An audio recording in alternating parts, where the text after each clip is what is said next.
Mr. Chairman, I'd like to yield myself as such time as I may consume. Gentleman is recognized. For the first time in decades, this year's defense bill carries a different short title.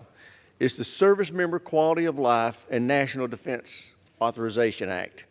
We did that to underscore the tremendous gains this bill makes toward improving the quality of life for our service members and their families.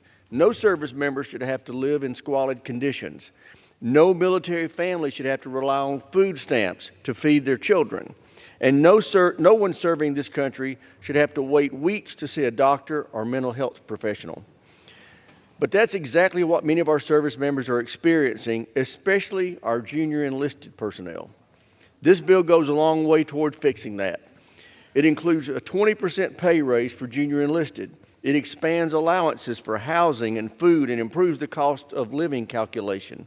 The bill authorizes $766 million over the budget request to improve existing barracks and build new ones. It enables the services to pursue public-private partnerships to provide better unaccompanied housing. The bill reduces dangerous healthcare wait times by waiving referral requirements for specialty care and expanding the number of DoD doctors and nurses with special recruitment and pay authorities. The bill improves access to child care for military families by providing over $206 million to build new DoD child care centers and fully funding child care fee assistance programs to offset the cost of private child care. The bill helps military spouses gain and retain employment by making it easier for them to transfer professional licenses between states. It also gives the DoD the authority to quickly hire military spouses and keep them employed during changes in duty stations. We are making these historic improvements in the quality of life of our service members because now, more than ever, we need to recruit and retain the best and brightest. That's because the threats our nation faces, especially those from China, are more complex and challenging than at any other point in the last 40 years.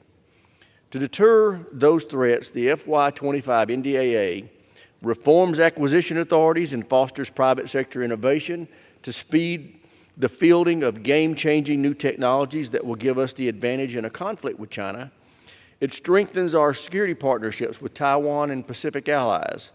It fully funds the modernization of our nuclear deterrent, protects the U.S. military bases, the defense supply chain, and academic research from Chinese espionage. It builds the logistics network in the Pacific the military needs to carry out operations against China. And it includes new investments to retool and revitalize the industrial base to ensure it can deliver the systems we need to prevail in any conflict. In the face of the growing threats from China, it's also critical we restore our military's focus on lethality. The FY25 NDA does that by ending divisive policies that have hurt unit cohesion and military readiness. We all know that deterring these threats will be an expensive endeavor, but we acknowledge there are limits as to what we can spend. That's why this NDA is focused on rooting out waste in the DoD. If weapon systems are not responsive to the threats we face, we cut them. In fact, this bill includes over $30 billion in savings from cutting systems that can't survive in a conflict with China and by reining in programs like the F-35 that are not delivering on requirements.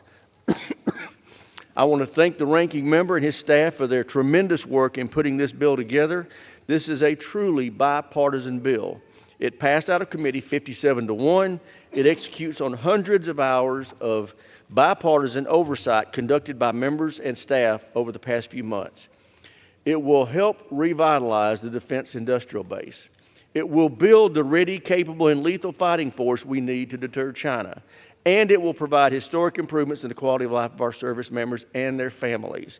I urge all members to support the bill, and I reserve the balance of my time. Gentleman reserves. The gentleman